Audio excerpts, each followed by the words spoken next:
बिस्मिल्लाहिर्रहमानिर्रहीम। ग्रोथिंग चैनल देखने वाले मुअज़्ज़िज़ नाज़रीन ग्रामी, अस्सलामु अलैकुम। हुज़ूर पाक सल्लल्लाहु अलैहि वसल्लम ने इरशाद फरमाया कि फ़रिश्ते उस घर में दाखिल नहीं होते जिसमें कुत्ता मौजूद हो। जिस शख्स ने शिकार के लिए या मवेशियों और खेती बाड़ी की हिफाजत के अलावा कुत्ता पाला तो उसके अजर व हिसाब में से रोज़ाना 2 क़िरात सवाब कम होता रहता है। 2 क़िरात 2 बड़े पहाड़ों की मानिंद होते हैं। अगर कुत्ता किसी बर्तन में मुंह डाल दे तो उसे 1 मरतबा मिट्टी से 6 मरतबा पानी से धोना होगा। और यहाँ तक फरमाया गया है कि अगर कुत्ता किसी नमाजी के सामने से गुजर जाए तो उसकी नमाज टूट जाती है। लेकिन उसके साथ साथ कुत्ते में कुछ ऐसी सफ़ात भी पाई जाती हैं जो कि वलियों के अंदर होती हैं। उनमें से एक सफ़ात भी अगर इंसान के अंदर हो तो इंसान वली के मर्तबा पर फायज हो जाता है। ये सफ़ात क्या हैं, जानने के लिए वीडियो को आखिर तक लाजमी देखिएगा। और नए आने वाले दोस्तों से गुजारिश है कि चैनल को ज़रूर सब्सक्राइब कर लें और साथ लगे बेल आइकन पर लाजमी क्लिक कर दें ताकि मुस्तकबिल में अपलोड होने वाली वीडियोस का नोटिफिकेशन आप तक बर वक्त पहुँचता रहे। नाज़रीन ग्रामी, हैवान अपने मालिक का ज़्यादा वफ़ादार होता है जबकि इंसान अपने परवरदिगार का इतना वफ़ादार नहीं होता। हज़रत हसन बसरी रहमतुल्लाहि ताला अलैह फरमाया करते थे कि कुत्ते के अंदर 10 सफ़ात पाई जाती हैं कि अगर उनमें से एक सिफत भी इंसान के अंदर पैदा हो जाए तो वली अल्लाह बन जाए। पहली सफ़ात ये है कि कुत्ते के अंदर कनाअत होती है। जो मिल जाए ये उसी पर कनाअत कर लेता है, राज़ी हो जाता है और ये साबरीन की अलामत है। और याद रहे कि सब्र करने वाला शख्स अल्लाह पाक के यहाँ बहुत अजीज़ है। अगर इसके बरक्स हम खुद पर गौर करें तो कभी भी कनाअत पसंदी पर रजामंद नहीं होते और हर वक्त हमारी ज़ुबान पर शिकवा मौजूद रहता है। दूसरी सिफ़त ये है कि कुत्ता भूखा रह लेता है और ये सालिहीन की निशानी है। इसके बरक्स अगर इंसान पर कभी ऐसी नौबत आ जाए कि उसे भूखा रहना पड़ जाए तो इंसान नाशुक्रा बन जाता है और ऐसे अल्फाज बोल जाता है जो उसे अल्लाह पाक की रहमत से बहुत दूर कर देते हैं। तीसरी सिफ़त ये है कि अगर किसी कुत्ते पर दूसरा कुत्ता उस पर ज़ोर की वजह से गालिब आ जाए तो ये अपनी जगह छोड़कर दूसरी जगह चला जाता है। ये राज़ीन की अलामत है। और इसके बरक्स इंसान अपनी जगह छोड़ देना तो दूर की बात है, इंसान अपनी जगह को छोड़ देना अपनी तौहीन समझता है, बल्कि हमेशा उनकी नज़र किसी दूसरे इंसान पर होती है कि वो किसी भी तरह से उस पर काबिज हो जाए और उसका सब कुछ छीन ले, जिसकी वजह से इंसान अल्लाह पाक की रहमत से दूर हो जाता है। चौथी सिफ़त ये है कि अगर उसका मालिक उसे मारे भी तो ये अपने मालिक को छोड़ कर नहीं जाता।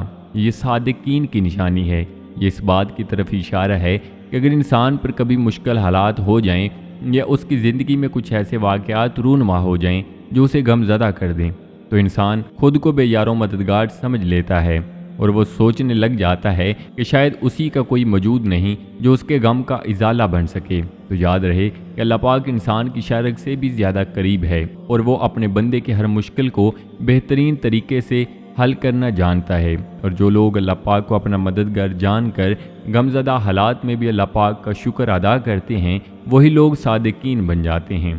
पांचवी सिफ़त ये है कि अगर इसका मालिक बैठा खाना खा रहा हो तो ये ताकत और कुव्वत होने के बावजूद भी उससे खाना नहीं छीनता, बस दूर बैठा देखता रहेगा।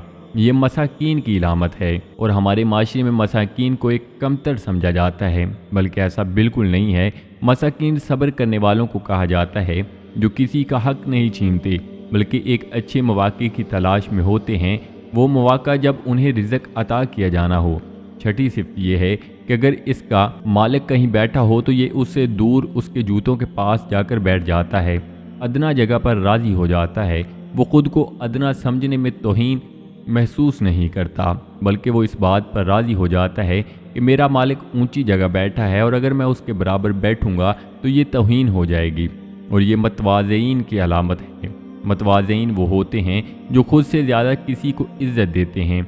हम माशरे में देखते हैं कि जो इंसान भी किसी को इज़्ज़त देता है तो अगला इंसान बेशक उसे इज़्ज़त दे या ना दे, लेकिन अल्लाह पाक ज़रूर उसे इज़्ज़त से नवाजते हैं और माशरे में एक आला मुकाम पर फायज कर देते हैं और बता देते हैं कि इज़्ज़त व एहतराम उसी का होता है जो किसी का इज़्ज़त व एहतराम करता है। सातवीं सिफ़त ये है कि अगर उसका मालिक उसे मारे और ये थोड़ी देर के लिए उससे दूर चला जाता है और फिर मालिक उसे दोबारा टुकड़ा डाल दे तो वह दोबारा आकर खा लेता है और उससे नाराज़ नहीं होता। यह खाशिईन की अलामत है। इस सिर्फ से ये साबित किया जा सकता है کہ ہم انسان اگر کسی کے پاس رہتے ہوں یا اس کے ماتحت ہوں تو اگر وہ ہمیں کچھ کہہ دے اور دوبارہ وہ خود ہی ہمیں اپنے پاس بھی بلا لے تو ہم اس کے پاس جانا اپنی توہین سمجھتے ہیں۔ یہ توہین نہیں ہے بلکہ اس بات کی دلیل ہے کہ آپ کے ساتھ اس شخص نے برا سلوک کیا تو آپ نے اس کے ساتھ اچھا کر کے اسے اس کی غلطی کا احساس بھی دلایا، اور اگر آپ اسے عزت دے کر دوبارہ اس کے پاس واپس چلے جائیں تو یہ آپ کی توہین نہیں بلکہ آپ کے لیے ہی عزت کا مقام ہوگا، اور وہ عزت جو آپ نے اس کے دل میں اپنے لیے بنا لی ہے۔ 8ویں صفت یہ ہے کہ دنیا میں رہنے کے لیے اپنا اس کا کوئی گھر نہیں ہوتا، اور یہ متوکلین کی نشانی ہے۔ ایک جانور ہونے کے سبب اسے اس بات کا علم ہے کہ وہ اس عارضی دنیا میں ہمیشہ نہیں رہے گا، اس لیے وہ اپنے لیے مستقل گھر نہیں بناتا۔ وہ یہ سمجھتا ہے کہ وہ یہاں مستقل نہیں رہے گا، اور اگر انسان بھی یہ سوچ لے اور آخرت کی تیاری میں مشغول ہو جائے اور دنیا کو خیر باد کہہ دے تو انسان بھی متوکلین بن سکتا ہے، جو ولیوں کی صفت میں شمار ہوتا ہے۔ 9ویں صفت یہ ہے کہ رات کو یہ بہت کم سوتا ہے، بلکہ وہ اپنے مالک کی رکھوالی کرتا ہے، اس لیے کہ اس کا مالک اسے کھانے کے لیے دیتا ہے اور اس کا خیال رکھتا ہے، اور یہ محبین کی علامت ہے۔ اور اگر ہم انسان خود پر غور کریں تو ہمارا مالک جس نے ہمیں دنیا کی ہر آسائش سے نوازا ہے، کیا ہم اس کے لیے رات کو کچھ پل بھی جاگتے ہیں؟ کیا اس کہنے پر ہم رات اس کے حکم کی تعمیل کرتے ہیں؟ اور یہ صفت ولیوں میں اس وجہ سے ہی پائی جاتی ہے کیونکہ وہ اپنے مالک کی تابعداری میں رات بھر جاگتے ہیں اور اس کی عبادت کرتے ہیں۔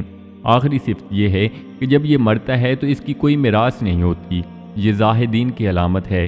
انسان پوری زندگی میں اللہ پاک کے حکم کو بلا کر صرف مال و جائیداد اکٹھی کر رہا ہوتا ہے، اور اسے موت کے وقت بھی اسی کی فکر ہوتی ہے، جبکہ وہ اس بات سے خوب واقف بھی ہے کہ وہ اپنے ساتھ کچھ بھی لے کر نہیں جائے گا، بلکہ دنیا کا مال و متاع دنیا تک ہی محدود رہ جائے گا، اور اگر وہ اپنے ساتھ کچھ لے کر جائے گا تو صرف اس کے نیک اعمال ہوں گے جو بروز محشر اس کے کام آئیں گے۔ غور کریں کہ کیا ان صفات میں سے کوئی صفت ہم میں بھی موجود ہے، اور اگر ہے تو اللہ پاک کا شکر ادا کریں، اور اگر نہیں ہے تو اللہ پاک سے طلب کریں اور دعا کریں ایسی صفات اللہ پاک ہمارے اندر بھی پیدا فرمائے تاکہ ہم بھی اللہ پاک کے برگزیدہ بندوں میں شمار ہو سکیں۔ اللہ پاک سے دعا ہے کہ اللہ پاک ہم سب کو حضور پاک صلی اللہ علیہ وآلہ وسلم کی تعلیمات پر چل کر زندگی بسر کرنے کی توفیق عطا فرمائے، اور ایمان پر استقامت عطا فرما کر صراط مستقیم پر چل کر زندگی بسر کرنے کی توفیق عطا فرمائے، آمین۔ تو جی ناظرین، یہ تھی ہماری آج کی ویڈیو۔ امید کرتے ہیں آپ کو ضرور پسند آئی ہوگی۔ ویڈیو کو لائک کر کے دوستوں کے ساتھ شیئر کرنا مت بھولیے گا، اور نئے آنے والے دوستوں سے گزارش ہے کہ چینل کو ضرور سبسکرائب کر لیں اور ساتھ لگے بیل آئیکن پر لازمی کلک کر دیں تاکہ مستقبل میں اپلوڈ ہونے والی ویڈیوز کا نوٹیفیکیشن آپ تک بر وقت پہنچتا رہے۔ تو جی ناظرین، ملتے ہیں ایک نئی ویڈیو کے ساتھ۔ اپنا بہت سارا خیال رکھیے گا، دعاؤں میں یاد رکھیے گا۔ اللہ نگہبان۔